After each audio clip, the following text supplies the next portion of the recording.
Irene Lee is co-author of the award-winning cookbook, Double Awesome Chinese Food, which we have a few of back there. I like that one. She is a 2022 James Beard Leadership Award winner and lives in Boston, supporting the Mei Mei Dumplings team. Margaret Lee is co-author of the award-winning cookbook, Double Awesome Chinese Food. She is also the founder of Food Waste Beast. So you're standing in front of your refrigerator a week after your last trip to the supermarket. Got a bunch of random veggies, some wrinkly fruit, near-expired milk, and those pricey fresh herbs you bought for that one recipe and don't know how to use up. For a split second, you picture yourself opening a trash bag, throwing everything away, and ordering takeout. We've all been there. But instead, you pick out this cookbook. Publishers Weekly called Perfectly Good Food indispensable and an excellent resource for home cooks who want to save both money and the planet. It has been named a best summer cookbook for 2023 by Food & Wine.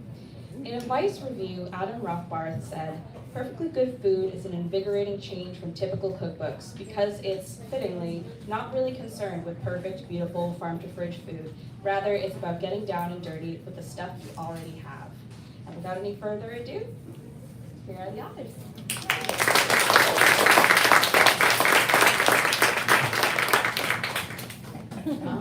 Hi everyone. We have fans in the front. I'm really excited to start with this conversation with a little game that works well with sibs, right? This game, I like to call it Tell the Truth. If you're on social media, you're very familiar with this. I'm going to ask a question, and all you have to do, Irene and Margaret, is point at who said question belongs to, okay? Who it relates to the most, okay? All right. All right.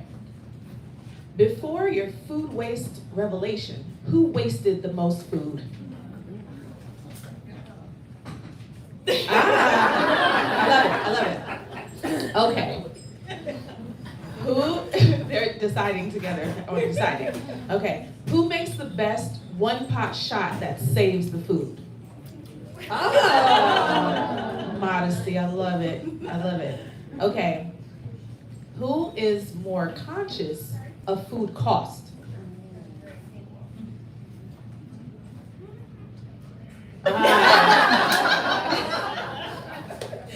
Okay, who's more conscious of food waste?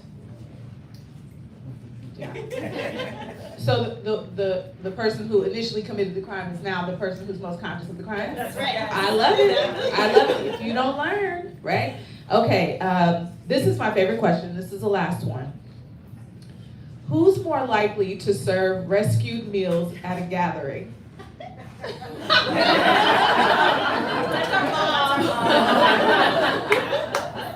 Well, she's a good influence.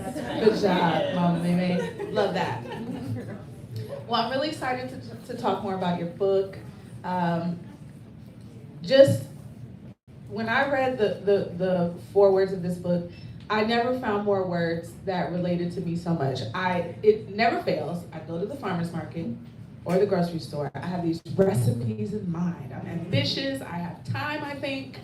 And I shop, and I come home. I shove it in the refrigerator. I try to do all the proper wrapping, and 7 days later, the proper wrapping has gone awry, and the recipes never get made, and now I have to make a soup. I have to make a soup. All been there. All right, right? And what the name of the soup is, who knows? Whichever there are more ingredients of is what it is, right? 100%. 100%. And so when I was reading, some of the parts of the book, I was like, this book is actually made for me. Here I am working at America's Test Kitchen, and the book that's made for me is the one about how to not waste your food, right?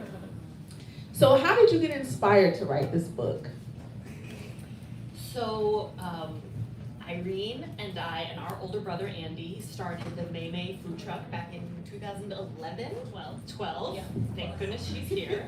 And we both came from outside industry, and so we didn't really understand about food costs and how profits really worked, and realized that all the food that you're buying, if you don't use that food, you're throwing your money in the trash. That's right. And so we kind of got into it from a restaurant point of view, and then in writing our first cookbook, we followed all the instructions for how a publisher tells you to write their book, like 1 tablespoon chopped parsley is removed, and you're throwing out all this stuff, and then you bought this parsley for this recipe, and then you realize what do I do with a bunch minus a tablespoon of parsley? Welcome to my world. Yes. Yes. So we realized that we could help people by helping cooks be more flexible in the kitchen and learning how to swap and substitute and really getting a sense for what you can do to make use of the food that you already have instead of running out to buy more ingredients. And one of the amazing things we learned while writing this book is that, I'm the first to blame giant corporations for climate change, but in the case of food waste, it is actually we in our homes as cooks and consumers who are contributing to the bulk of the problem, because businesses are really good at reducing food waste because it benefits their bottom line. So when you're a chef, when you're a professional cook, it's your job to not waste food. But when you're a home cook, you probably have multiple other jobs, like being a parent or a spouse and actually going to work. And so it may not be kind of an imperative in that way. But when you think about all of the resources that go into growing food and then picking it and then transporting it, it's like you got it all the way to the finish line and then I let the spinach die in my fridge. Like, that is terrible. So we wanted to also provide an accessible way for folks to try to use it all up.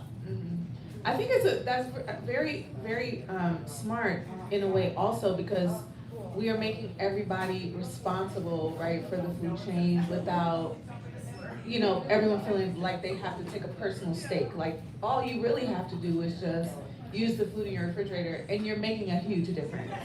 Yeah, and it's, you're cutting down on your grocery bills. Food is expensive these days. Yeah. And we also want to talk about how it really feels personally satisfying to open up your fridge and make something from what you've gotten. And we want to not only make it like this huge environmental thing that you have to worry about, but it's fun to learn how to cook with what you've got. That you'll become a better chef by using your senses and evaluating the food that you have in your fridge and creating something new, or maybe even just making one swap of one ingredient for another. So you didn't have to run out to the store, you saved yourself time, and you made that creative choice on your own, and you could pat yourself in the back and be like, way to go me, I did that.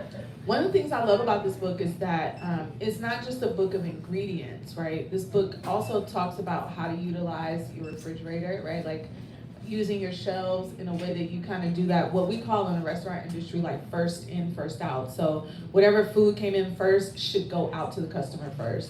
New food that's coming in as stock goes in the back, right, rotates up. And you're really teaching people how to do that at home, right? And I love that. Can you tell me about like how that folded into your writing process? So Irene has brought a bunch of very useful restaurant tips to the home cook here, and we have some restaurant friends in the audience, and they'll know all about these things like making sure you use certain ingredients first. Hi, my son. And so if you sort of let things wander to the back of your fridge, then those things are probably going to end up in the trash. And Irene and I both have a habit of cutting a lemon in half, and then it wanders to the back of the fridge, and then 4 lemon halves later, we realize that there's mold all over the back of the fridge. And Irene solved this by adding something to our fridge that she started in the walk-in at our restaurant called an Eat Me First box. And that just means all the things that are about to go bad, or that you already have cut into, or just are kind of high priority, they should go into a box at the front of your fridge, eye level, and that is where you go to first. And that way you know that these things aren't going to just continuously wander to the back of the fridge and get lost. Yeah, I have a gripe with the design of fridges. Why are they so deep? Yeah. Why can the stuff get so far back? And then if you have a walk-in, it's even more of a problem to lose stuff in there and then find that that ingredient you were looking for, that you went out to the store for, you actually had it. Right there. Yes, it was right there all along. Yeah. And one of the things that you'll learn in this book is that we are incredibly lazy cooks. And so a lot of these are about shortcuts and just making it fast and easy to use up the food. I don't know, sometimes I think people think of like zero waste cooking as being incredibly labor intensive. No. And we don't do that. It's usually only a tablespoon of something anyway, That's right? right. Like what little bit is left. I think Yes. it's quite simple. And I mean, I could see where someone would say, oh, like, that's lazy cooking, but I think that the process of cooking should be what's comfortable for the cook. Definitely. You know, right? And this is definitely a great, not just a home cook's book, but like as a chef, I found a lot of practical tools in there. So with that said, I mean, you gave us one good tip for wasting less food, which is the Eat Me First box, which is brilliant. I'm gonna do that when I get home. It's gonna be full. I have a lot of things. I just moved, so I have a smaller refrigerator, so it's not so deep. Everything is right there. right there, I love it. But can you give us some more tips on how to waste less food? Like just a couple more quick tips. Yes. So one of my favorites is your freezer. You know, most of us have one, and they're kind of a magical time-stopping tool on your food. Your ingredients will. There's so many things that you can just stash in the freezer that we learned through the writing of this book. And in particular, I have a stock bag and a smoothie bag. So everything like chicken bones, meat bones, onion peels, garlic ends, scallion ends, all of that goes into my stock bag. And so when I'm ready to make stock, it all gets boiled and I have this delicious homemade stock. And then the smoothie bag is for all the apple slices or just slightly soft berries. My children are here and they don't like the squishy blueberries, but they're perfectly good to eat. I don't either. Squishy blueberries go into the smoothie bag, and then when we're ready, we make smoothies. And so it's a great way to sort of ensure that all these things that are still good to eat, but might not be the perfect texture for anyone very particular about certain parts of their food, you'll still get some good use out of them. That's awesome. And we like to say to make sure to label your stock and smoothie bags because you don't want to get them mixed up. And then May's superpower when it comes to making smoothies is not only does she take all the fruit, but also soggy cereal or like leftover cereal milk. I have done that. And also cold oatmeal that someone in the family has rejected. All of that goes into the smoothie bag.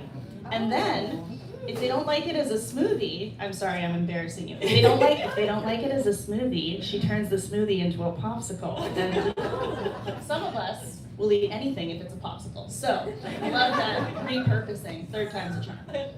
I love that. That's great. I never would have thought to put a oatmeal or these. I mean, I guess it's protein. It kind of makes sense. I add oats to my smoothie. And people put their oats in their smoothie, Yeah. exactly. So you can just put the oatmeal. I am learning so much. I think you should double charge for this book. This is quite a teachable moment. Okay, tell me a couple of your favorite recipes from the book. That's a hard question.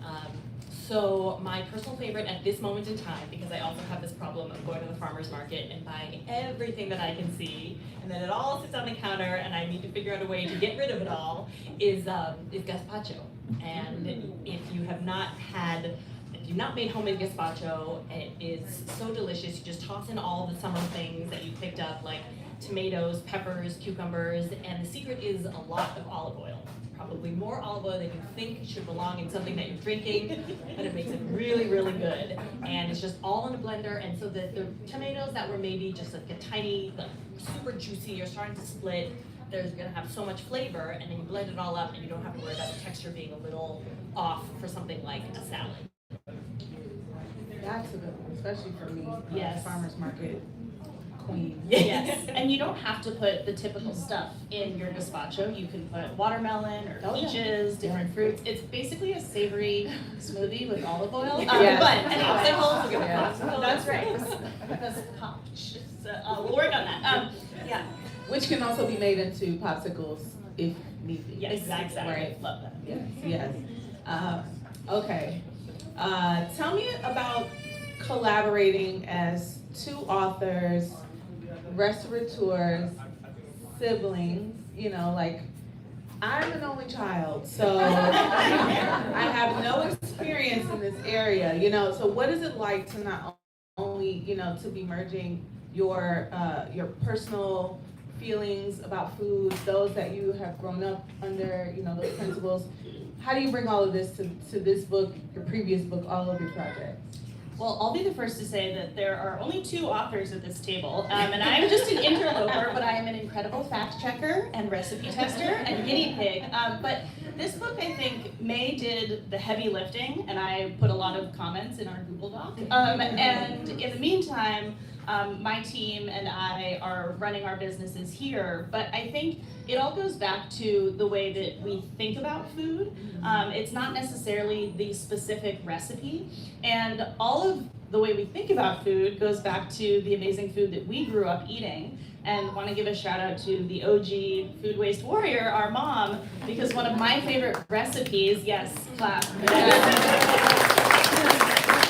after this secret recipe, which is all the little takeout sauces, like the 1 ounces of whatever and the packets, all of those are saved in the refrigerator drawer. And then they all go into a bowl, and then you marinate chicken wings in them, and they come out amazing. They're never the same. But I think that spirit of like, half an ounce of soy sauce, hang on to that. Like, you're not gonna throw that away, and then use it for something. I think that spirit is all throughout the book. Okay, so right now I know that our moms are probably of the same age group, because my mother loves to save her packets. That's right. She is not as creative with it, but now I won't fuss at her so much. She's keeping 1,000 packets. We'll use this. We still do. I don't think I became as aware of food waste until I became a professional cook. And then it became something that I'm very obsessive over, you know, like I think that's the one thing that splits my pea, you know, like I've seen food go bad in the refrigerator, at home, at work, you know, it really does me in. And I don't know, you know, is that like, do you share that feeling about it? Like, does it make you feel that same way? You know, I mean, I know that there's the hierarchy of it all when you think about like the growing, you know, the farmer, the labor, you know, to the table, to the customer and consumer, but like, you know, like your personal feeling, like, you know, how does it really, you know, how does it make you feel? Like, obviously you're passionate enough to write an entire book about it, you know, like, you know, but tell me when you see it, you know, like, how do you, with your friends or your family, you know, like, I yell, you know, it's probably not the best approach, but, you know, like, how do you express your passion about it on a day-to-day? Yeah, well, I think we're all here because we know how it hurts to throw food in the trash. It is like a very visceral feeling, at least for me. And I think that in a way, like, this book is also about making you feel good when you're cooking and like having fun with it. And I think that we want people to feel empowered to not put that food in the trash, to have more ideas about, hey, what can I do with it before, you know, it makes its way over to the bin. One thing we do talk about in the book also is composting, and the city of Boston has food waste pickup, town of Brookline has food waste pickup, and I have 2 credits in composting from Cornell University. I'm a master composter. But the thing I love about composting, and when we were on tour, we were with our cousin, and she was like, I can't compost anything in front of you, I have to save it all. And we were like, no, like, composting is really the natural kind of conclusion of wanting to use up everything that's good in food. So if you can't feed it to yourself or to your chickens, you can feed it back to the soil. And so that's one of the ways that I think we deal with our own guilt around sometimes having food that nobody is going to eat and has to go somewhere else. That's great. Okay. And I like to go to my friends' houses and open up the fridge and then make something from whatever I find, which I have done for some of the houses of the people who are here. I just show up at their house and say, you know, you've got so much stuff. And I actually kind of based the book around this idea that one of my best friends from forever, whose parents are here tonight, and she is from Brookline. We all grew up in Brookline, in case anyone didn't know, and this is the best bookstore ever, and we're so happy to be here. Ever. And so she is a wonderful cook, and she will go through her selection of cookbooks and write down all the ingredients and make these beautiful dishes. But then when she opens up the fridge, once those recipes have been followed, then it's hard for her to figure out what to do with what is there. And so I kind of wrote this book with her in mind, because she has all these ingredients and just sometimes doesn't know what to do with them. And now she texts me photos of, you know, I made this from the yogurt that was almost expired, and the wrinkly thing in the crisper drawer, and it's so great to see. We're so proud. That is a skill. Sounds like a TV show. Maybe we should pitch that. We'll talk about that after. We should. I grew up in a family where we ate the leftovers until they were gone, you know. And as a professional chef, you're taught other things about how long food should stay in the refrigerator. And all the time, you know, my aunts are like, you grew up eating 7-day spaghetti, you'll be just fine, you know. It's true, you know, and I'm like, you know what, you're right, we did eat that for a long time, and it came out okay.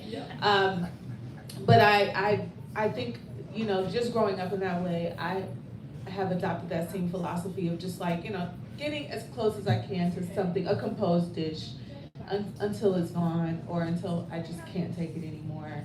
I don't know. Sometimes I have people in my life who do not like leftovers, and I'm like, there's a special walk-in just for people like you who don't. What do you mean you don't eat leftovers? There's food left over. We eat the food. But it is challenging to, it does force us to get creative with leftover foods, and if we don't, even as a chef, like some things that just don't go together, and I'm like, what? Parsley and tuna and eggnog? No, I don't think that's right, but I appreciate the challenge, and I definitely appreciate having a guide, for how to approach, these are easy recipes. They are like delicious, approachable. I think, everything that a home cook, could ever ask for, like they don't get the luxury of making family meal like we do in the kitchen. How many of you know what family meal is? Family meal. Oh, good. Not too many of you. Great. Okay, we're gonna have an educated moment. So in a restaurant, when you own a restaurant or run a kitchen, you have to feed your staff, right? And family meal is what we call that meal. We could call it lunch, or but there are many shifts in a day, and so we call it family meal. And family meal is usually 95% of the time comprised of all the leftover things, right? So it's a smorgasbord, if you will. My one funny family meal leftover story is that I worked at a catering company and we had a lot of blue cheese left over. And so the cook made pizzas, and I promise you maybe he made 12, 15 pizzas with blue cheese. And so we were all like going back for more, thinking that every pizza might have had something different. But they were all blue cheese pizzas. It took me about 3 months to eat blue cheese after that. But it was delicious, and he made a way, to preserve something that's very expensive. Blue cheese is not cheap, and to have that much of it left over, he made an executive decision, and while it was delicious, it was memorable, as you can see. Okay, so tell me, what was a big food-saving wow moment that you discovered when you were writing the book? Maybe the spinach? Yes, so I often if anyone else out there go to the store and think, I'm really gonna eat a huge thing of baby spinach, and you just buy this massive thing of spinach, totally gonna eat a lot of spinach salads, it's so good for you, and then it all sort of starts to die in the fridge. First of all, a great tip is just pop a dish towel or a paper towel in there, and it helps soak up the moisture, and a lot of times the extra moisture is what causes it to get all poopy and gross. I almost got up and walked out of here. Yeah, That paper towel in there? Yeah, or it totally helps. And the other thing is that once you have used the spinach for enough fresh salads, you can actually pop that raw spinach straight into the freezer, raw. And you then won't use it afterwards for a salad, but it's great for smoothies, it's great for omelets, it's great for stir fries, soups, anything that you would use cooked spinach for.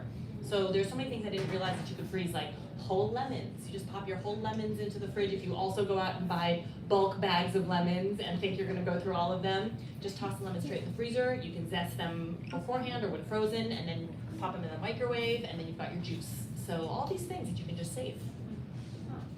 I just put the spinach straight in the freezer now. I don't even pretend I'm gonna eat a salad. Straight in. Yeah. Straight in. I feel that. That's keeping it real. Sliced bread. Yeah. I put my sliced bread straight into the freezer, and then you can just toast it when you want toast, and then you don't have the ends of the bread go moldy every time. Which I used to throw out so many moldy bread ends. Like breadcrumbs. Exactly. Yeah. So many things you can do. Croutons. Crouton, all the things. Savory and sweet bread pudding. Yeah, yeah. So many things. Wow. I as a single person, it's frustrating to shop because I don't eat a whole loaf of bread, so I'm really grateful when I can go into a store and find a place that's selling half a loaf. But because of that, because of the quantities that I'm sometimes forced to buy, because I only want one salad or two, I fear that things will go to waste, so I try my best to share with friends, if I can, but I think that I think this book is gonna be more helpful than I actually ever imagined. Cause you need 2 books. You need the book with the recipes that you're gonna make, and then you need a book for the ingredients that are left over from the recipes that you make, right? I would almost shop from this book first and then try to make something fancy from those ingredients, right? Because then I know I have a simple meal. Why should people, oh, you know what? I love the illustration on this book. Can we talk about the illustration really quickly? Who is the illustrator? Yeah, so the illustrator is Iris Gottlieb, who is an artist and an author. She wrote this incredible book about, it's called Seeing Gender, and it's all about different ways that we think about gender. She wrote an incredible book about death, and the next one's about trash. So all the best topics. And we really wanted the book to be illustrated because we feel like sometimes you see those beautiful pictures in cookbooks and you're like, yeah, I know my food's not gonna look like that when I'm done with the recipe. And so for us, the illustrations were a way of making it a little bit more fun and playful, and also not being too prescriptive about what the food is gonna look like in the end. And the infographics also, we wanted there to be kind of a fun way to look at the visuals and maybe help you make a decision about, flow chart of where your food is gonna go, or there's a salad drawing, there's just a whole ton of things that you can put in a salad, with the idea of you can kind of make your way through this maze and pick out based on what you've got and put it together. And I think what you're saying is so true, that hopefully you'll get something from this book if you're a very experienced cook, but also if you're a new cook. Anyone along that spectrum can find something that they can do differently, whether it's composting your scraps, or whether it's just putting something in a smoothie or making a soup. And whether you're cooking for one or a big household, there's so many different ways that people buy groceries and need to store groceries, and things end up going in the trash kind of inevitably. Yeah. But we can also kind of make a few changes in the way we store things or cook things or think about buying groceries for everybody to be able to save a bit more food. And I'll just say also the flow charts in the book speak a lot to the kinds of swaps and substitutions that for people who cook a lot are pretty easy. I don't have to use kale, I can use a collard green, I can use a broccoli leaf, I can use whatever it is. But there is kind of a logic to it that we can help other folks with if they're not so accustomed to that. And so applying a little bit of the thought process of how we came up with the idea to do X instead of Y is something we wanted the book to communicate as well. It doesn't always work. Like the other day, I didn't have any spinach for my smoothie, and so I put arugula in it, and that was an extremely peppery mistake. But there is a way that I think people who spend a lot of time cooking kind of know the ways to make these shortcuts or these substitutions, and it just takes practice. And we always say, try it out, and you can eat the evidence if it doesn't go the way you want. And I drank the arugula smoothie evidence. I love that. I love that this is a way for people, especially home cooks, we're always asking I wonder if I could use this instead of that. This is the perfect opportunity to use this instead of that, or try it. And I really love that. Any opportunity for people to be being brave and adventurous in the kitchen is extremely important, right? Yes, and so we kind of divided the book into categories with that idea in mind, that if you have one root vegetable, then you could probably swap it for another root vegetable. Mm-hmm. And actually the section is roots, tubers, and winter squash, because they're all kind of cooked similarly. They all need a certain amount of time to soften. The leafy greens can often be swapped for one another, except maybe in the smoothie. The hardy greens can often be swapped one for another, and so that way you can save yourself a trip to the grocery store. You can use up what's actually in front of you instead of thinking, oh, I have to run out and get this other thing. Yeah. And the more you can do that, the more you can try things. We want people to feel empowered in the kitchen to make those choices, and that just makes it more likely that you'll make something out of what you've got. It's true. Speaking of categories in the book, I really fell in love with the food manifesto. Can we talk about that a little bit? Yeah, tell me, for people who have not gotten the book yet, when they read that food manifesto, what will they walk away with? What is the message that gives? So we have this couple pages in the book, and it's the Food Waste Feast Manifesto. And the idea really is we want people to feel, as I said, empowered and confident to make choices in the kitchen that, for example, expiration dates. A lot of people think expiration dates are about food safety and it's dangerous to eat after this date has gone by. But in almost every case, expiration dates are about food quality. They're the manufacturer's idea of when this food is at its peak quality, and sometimes they're totally made up. And so if we can use our common sense as well as our actual senses to evaluate things in the kitchen, then you feel more empowered in the kitchen to make those decisions. And at the same time, you know, there's so much that goes into the food that gets wasted globally and on every level of the food system. So there's stuff that you can do, but you also shouldn't beat yourself up about it if you're not, you know, using every single item. And we want people to feel like it's okay. I sometimes sing to myself when I'm, you know, putting something in the compost and just go, let it go. I have small children who love Frozen, and so no, it is okay if we don't want you to walk away thinking I have to do absolutely everything in this book, Sure. but we want you to hopefully learn stuff from it and then make the changes that work for you. This is an exciting book, y'all. I hope everyone buys their book for the. Did you pre-order your books? You got your books? Okay, good. Let's see. I had so many questions. Okay, I do want to talk a little bit more about you all writing. You know, this book. Who said we need to write a book about this? Like, who was the person to say, you know what, we're getting kind of good at this. And we need to share this with the world. Let's do it. I mean, you know, was it someone who thought you all were good at it? You know, like your friend whose homes you go into, you invade, whose refrigerators you invade, or you know, or was it just a self-revelation? I think it was a self-revelation from the writing of the first cookbook, where I you know, we get a style guide from the publisher that says exactly how they want you to write the ingredients, and you must have gone through this. You must go through this every day. Yes. I mean, to get so specific. And I think it's wonderful to have recipes like yours when you want a certain recipe to come out a certain way. But if you kind of are not super focused on the exact result, but you want to use them what you have, then some of those recipes are way too prescriptive. They're so specific.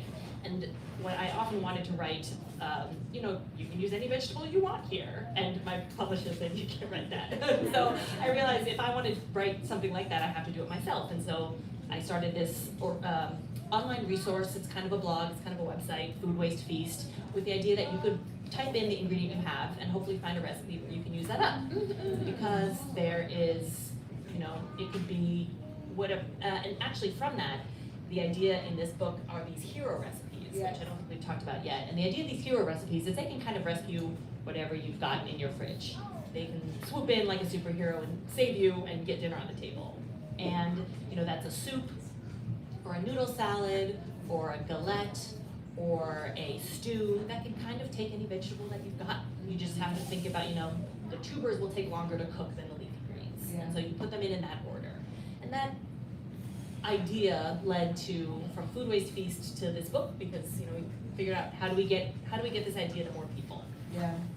This book really taps on a lot of, it taps on a lot of ideas about food that, you know, misconceptions that we have about food, right? Like, I love what you said about the expiration dates or the dates that are on food. A lot of those are sell-by dates. A lot of people don't know the difference between the expiration and the sell-by. The dates are usually just meaning the time it needs to get out of the store. It doesn't even account for the time that it's in home, right? Exactly. So I love the idea of like we're kind of like teaching people to break these invisible rules, or you know, or cross these invisible lines, if you will, about food.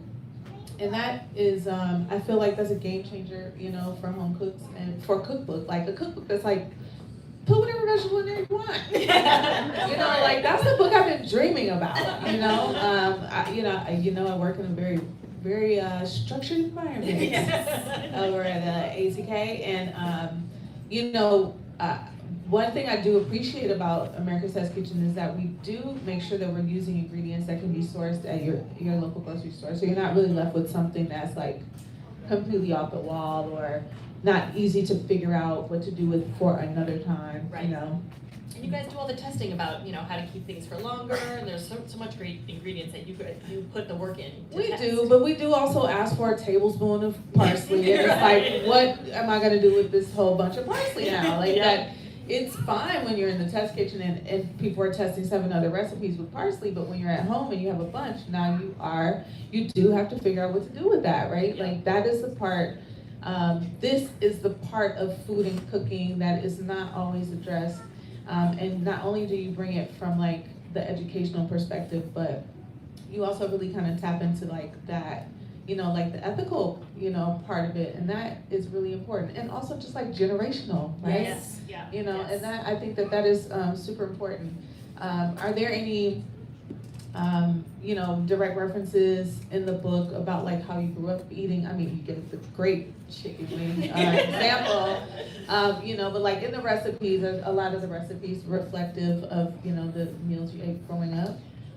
Well, you bring up a great point, which is that so much of this is generational. And 50 years ago, I don't know if there were expiration dates on food the way there was now. And I think that, we are very aware that we did not invent zero waste cooking.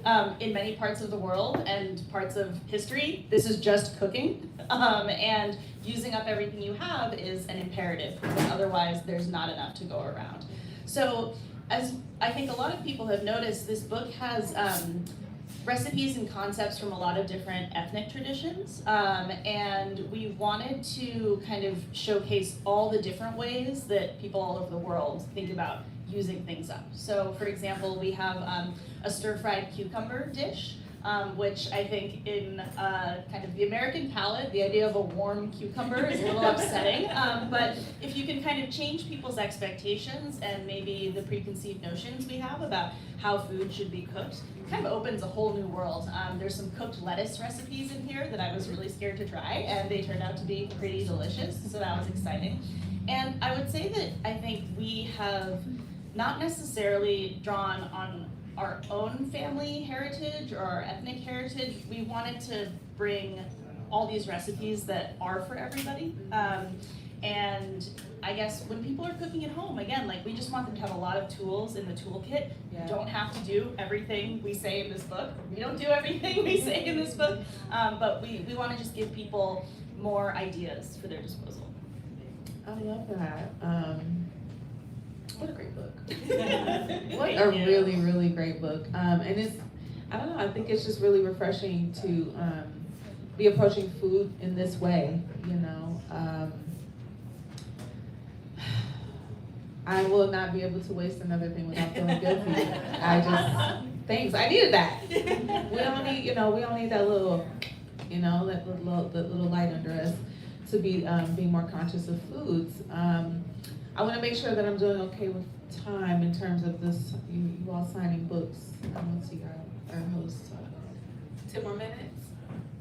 15 minutes, okay, great. All right, so how about a rap battle? I've already lost. Yeah, let's, I would love to answer, bring in some questions from the audience. Yes, you first. Can you say something about the environmental importance of the book? Yeah, the question was about the environmental impact. I'm gonna pass the mic around. Okay. Okay. Yes, so one of the things that if you open the book and get to the introduction, I think there are a bunch of statistics there that when I was researching, I found really staggering about food waste. And approximately 40% of the food that's grown in the US is wasted. It goes into the trash. And thank you. And that's a pretty staggering amount when you think of all the land and the water and the energy and the transportation and the labor and the supermarket, the electricity that it takes to grow and store and keep all that food, and then it ends up in the trash. And beyond all that stuff that's wasted, the food that goes into the trash, unfortunately, when it doesn't get composted, if it goes into the landfill, sealed inside a plastic bag, then it releases methane, which is a very potent greenhouse gas. And it's been said that if food waste were a country, it would be the third largest emitter of greenhouse gases behind the US and China. So food waste is like this big, huge, planet-destroying topic, unfortunately. And the other crazy part about that is that of that trash, 48% of it comes from households. So you often think, oh, it's the restaurants that are throwing out food, or it's the supermarkets that are throwing out food. But as Irene said, there is definitely waste there, but a lot of that is they're trying to, support their own bottom line by keeping that food as well as they can. So, and the other thing too is that in most places around the states, between 25 and 30% of that stuff in landfill is organic waste. So if we could divert that to the compost, think about how much room there'd be in the landfill. Where I used to live in North Carolina, they were on track to run out of space in our local landfill within the next 10 years. So if we could get food out of there, it would be better for the planet. We could be saving carbon by composting, all of that. So food waste is just a much bigger problem than a lot of people realize, and it's unfortunately pretty easy to ignore when you just think, oh, my spinach went into the trash. But it's also, on average, wasting $30 a household. And so that's $1,500 a year that you could be spending on much more fun things than the spinach that went into your trash. Yeah. Thank you. Hi. So I was wondering, has being like after us experiencing like the pandemic where supermarkets were like limiting people coming into the stores, families like saying, hey, maybe we shouldn't risk our lives going out to the store, and to quote someone, I will go and hunt that mac and cheese and that peanut butter. So do you think like the pandemic has like impacted the people limiting their food waste at all? Because I definitely did it. Yeah, I think it definitely did. Scarcity is a great motivator for changing habits. And the other thing that I think struck a lot of people is how much trash one human being can generate over the course of the day if it's all going into one trash can. Like when we are out and about at our offices or our schools, the waste we create is very spread out, and we don't have to confront it. But when it's all in one place, I think, out of sight, out of mind, and when it is in sight and it smells and you have to take it outside every week, I think that brings a new level of awareness. So not just the difficulty of getting food, but also of disposing of it when you waste it. I feel like that was something that struck a lot of people, including myself. So, love your tip about the little packets, the chicken marinade is definitely good. Thanks, Mom. Yeah, my fridge is like a solid 1/3 condiments. Yes. So, do you have any other great tips about condiments and using up condiments? Yes, I also love condiments and probably have a 1/3 fridge condiments as well. And I think I one of the things that I ended up doing when testing this book is creating a lot of condiments. So if I had extra herbs, then I would make a kind of pesto and not a basil pine nut Parmesan cheese pesto, because that's the classic, but it's also very expensive. So it could be any leafy green, any nut, if I even have nuts. And then you can freeze the condiments. You can use them in tons of other meals, especially the hero recipes. So putting sauces in a frittata, like you toss in everything in your cheese drawer and then you swirl some condiments on the top. Or using them to top the soup that you've made out of all the random veggies, and then you drizzle your condiments on top. So I feel like once you've got those delicious condiments that you bought or made, you can use them to spice up your meals in other ways that then make them more exciting to eat. So we've got lots of recipes in there. Yeah, May is also the queen of creating new condiments out of condiments. So doubling up on your condiments? Yes, adding 2 condiments together. At May, spicy ketchup, secret recipe, sriracha and ketchup, and soy aioli, secret recipe, soy sauce and mayonnaise with a little bit of garlic in it.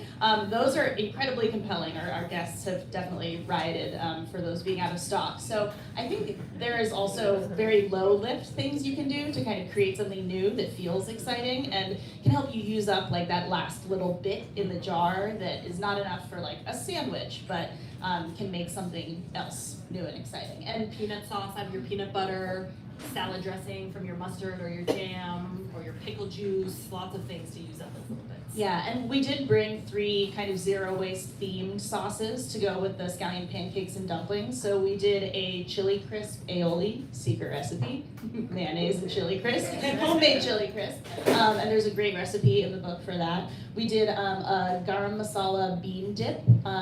Anybody ever buy too many beans because they're on sale and you get really excited?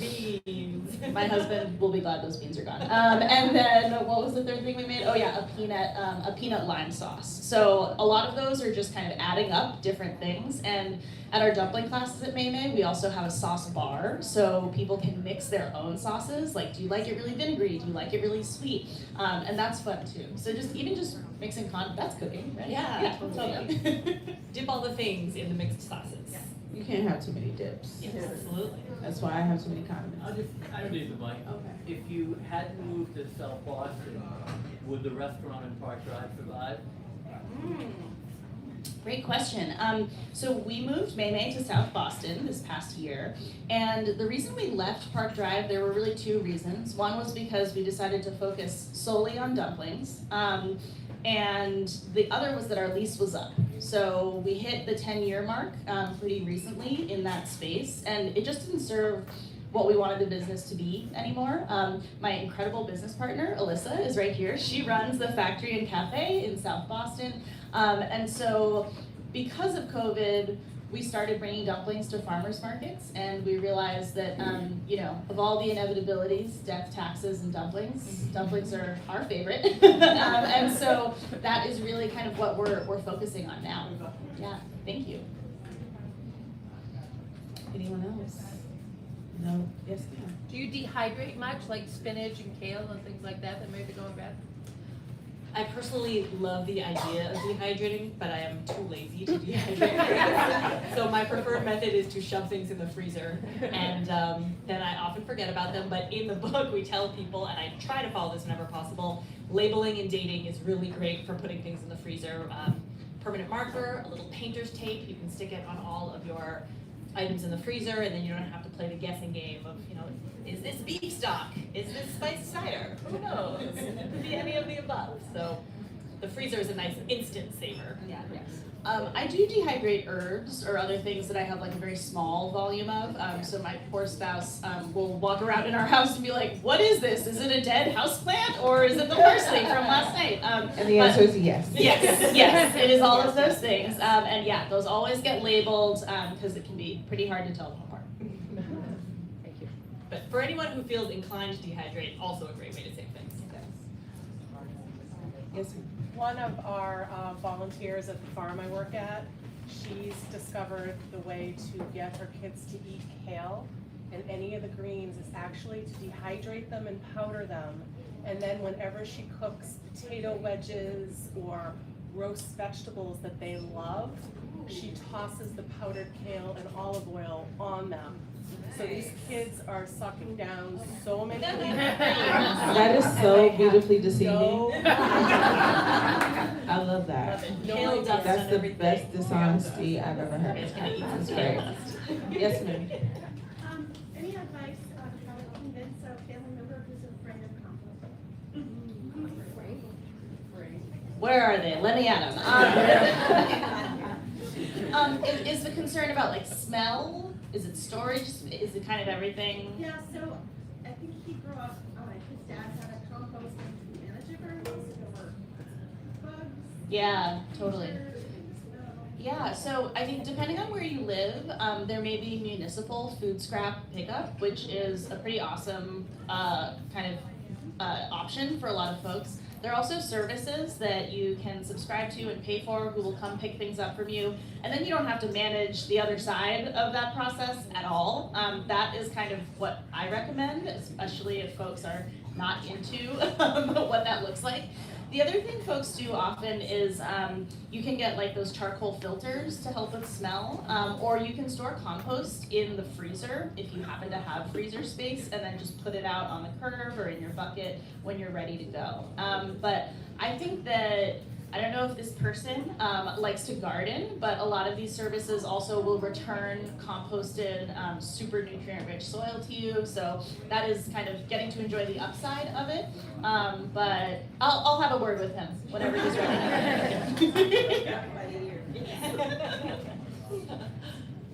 Anyone else? Can you talk about the process of writing a cookbook? I'm sure if people here are lovers of all cookbooks, they're definitely going to buy both of yours. But How does it go from having an idea to ending up in our hands?